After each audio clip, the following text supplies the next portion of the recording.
BJP के शकुनी कहिए या महामानव कहिए, तो नितिन गडकरी जी कहते हैं, जैसे हम कामाख्या मंदिर में हम रोपवे बना रहे वैसे हवा में चलने वाली स्काई बस भी लगेगी। बहुत अच्छी बात है, लगाना चाहिए, लेकिन भारत के मंदिरों में ही क्यों? या मंदिर जाने वाले रास्तों के लिए ही क्यों? अलग से टूरिज्म की व्यवस्था क्यों नहीं? वो कहते हैं टूरिज्म, तो उनकी बात सुन लेते हैं पहले। जैसे हम कामाख्या मंदिर में रोपवे बना रहे हैं, जैसे हवा में चलने वाली कोई स्काई बस चलती है, और डबल डेकर बस जो ब्रह्मपुत्र को क्रॉस करके, ब्रह्मपुत्र नदी को क्रॉस करके मैंने एक रोपवे देखी है, और एक समय में 200 लोग ऊपर के ऊपर हवा में चलेंगे, 200 लोग। तो हमने काफ़ी टेक्नोलॉजी लाई है, और उसमें हम राइट ऑफ वे दे सकते हैं, और उसके बारे में भी एक बार तो प्रेजेंटेशन लेना चाहिए या ले। और रोपवे केबल कार, रेलवे जो पहाड़ पर चलती है, तो यह public transport, mass rapid transport, electricity, और इससे हमारा पोल्यूशन भी कम होगा। मतलब ट्रांसपोर्ट होगा तो इलेक्ट्रिसिटी के द्वारा होगा, और पोल्यूशन भी नहीं रहेगा, और नए रोजगार निर्माण होंगे, और टूरिज्म बढ़ेगा। बहुत अच्छी बात है, टूरिज्म बढ़ेगा। लेकिन मंदिरों के लिए जाने के लिए कामाख्या देवी यानी मंदिर, अब वो मंदिर किसका है? तो वेजिना का मंदिर, जननांग का। क्या दिखाया जाएगा भारत के लोगों को? कि स्त्री यहां से बच्चा पैदा करती है। कामाख्या देवी किसके लिए फेमस है? वेजिना मंदिर, स्त्री का जननांग। तो हमारे देश के लोगों को किस तरह से बेवकूफ बनाया जा रहा है। देखिए, development is okay, is very good. आप इस देश में किसानों की भी व्यवस्था करिए, तो व्यापारियों की भी व्यवस्था करिए। मैं कतई ये नहीं कहना चाहता हूँ, हर एक क्षेत्र में डेवलपमेंट होना चाहिए, लेकिन जहाँ तक हम कहते हैं, तो केवल मंदिरों के लिए ही क्यों टूरिज्म? उन क्षेत्रों के लिए क्यों नहीं जो वास्तव में सुंदर है, जो प्लेस अच्छे हैं?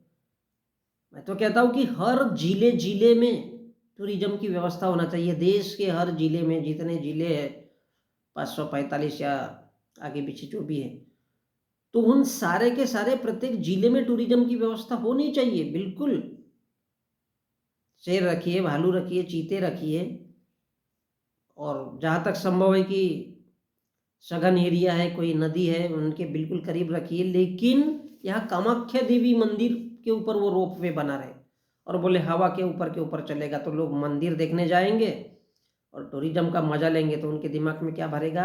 जाना कहाँ है? मंदिर। अगर उनके बच्चे जाएंगे तो क्या उनके दिमाग में भरेगा? मंदिरों को जाना है। मंदिरों को जाना क्या साबित करता है? रोपवे बनाएंगे और एक साथ 200 लोग हवा में उड़ेंगे, बहुत अच्छा है। बोले टेक्नोलॉजी लाई है। तो ये जो शब्दों का इस्तेमाल करते हैं, वो भारत के लोगों को क्या दिखाना चाहते हैं? कि मंदिरों का रास्ता ही हिंदुज्म का टेक्नोलॉजी है, बीजेपी की टेक्नोलॉजी है, कि वो टेक्नोलॉजी के माध्यम से मंदिरों की तरफ भारत के लोगों को ले जाना चाहते हैं, और उसमें राइट ऑफ वे, ताकि एंजॉय भी कर सके लोग, और उनका जो दिमाग है वो मंदिरों में यानी लेकर के गुड़ गोबर भारत के लोगों को बनाना चाहते हैं, गधे। और उसके बारे में एक बार बोले प्रेजेंटेशन ले, रोपवे केबल चलेगा, रेलवेज जो पहाड़ पर चलती है, मतलब टूरिज्म की बहुत अच्छी व्यवस्था की जाएगी। इससे पब्लिक ट्रांसपोर्ट है, ये तो सही है कि जब ऐसी व्यवस्था बनाई जाएगी तो लोग आना जाना करेंगे, और मास रैपिड ट्रांसपोर्ट इलेक्ट्रिसिटी के द्वारा होगा, मतलब झूले वूले चलेंगे इलेक्ट्रिक के द्वारा, तो पोल्यूशन भी नहीं होगा, और नए रोजगार। तो नए रोजगार किसके लिए होंगे? ये कामाख्या मंदिर के लिए सारा की सारी व्यवस्था की जाएगी, तो मंदिरों में जो बैठने वाले लोग हैं उनकी व्यवस्था होगी। जब तक काम चलेगा, 2 4 6 महीने, 1 साल 2 साल, तब तक केवल छोटे मोटे मजदूरों को काम मिलेगा। उसके बाद में टाइप फिश काम, फिर काम किसको मिलेगा? फिर काम किसको मिलेगा? और इसके बजाय यदि छोटी इंडस्ट्रीज को बढ़ावा दिया जाता है तो वही भारत का मजदूर, वही भारत का किसान उन छोटे उद्योगों में कुछ जा सकता है।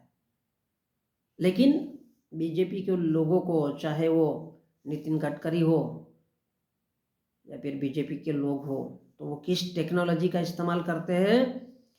रोजगार किस क्षेत्र में बढ़ाना चाहते हैं? मंदिर जाने वाले लोगों के लिए। और इसलिए हमारे देश में कई उत्तर प्रदेश है तो जो कांवड़ी जाते हैं तो उनके ऊपर फूल बरसाए जाते हैं, स्वागत उनका किया जाता है। हमारे देश के प्रधानमंत्री नरेंद्र मोदी क्या बोलते हैं?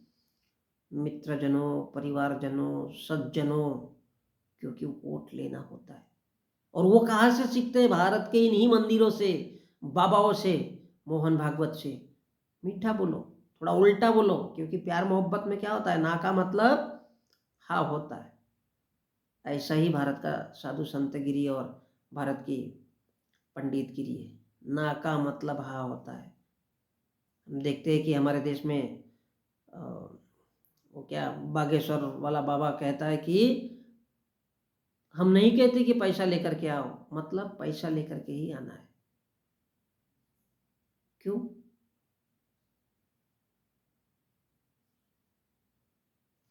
तो ये जो व्यवस्था बनाई जा रही है, कामाख्या मंदिर, रोपवे, ये सारे के सारे भारत के लोगों को बेवकूफ़ बनाने के लिए है, ताकि भारत के जितने भी जनता लोग हैं वो पढ़ाई लिखाई इससे दूर होते चले जाए और उनका ध्यान पूरा फोकस भारत के मंदिरों में लगा रहे। और मंदिरों में लगा रहे तो नाम भजेंगे, कीर्तन करेंगे और सरकार से, सत्ता से कभी सवाल नहीं कर पाएंगे। लोकतंत्र, संविधान के बारे में उनकी रुचि जब दूर होती जाएगी तो वो हमेशा ही गरीब के गरीब बने रहेंगे।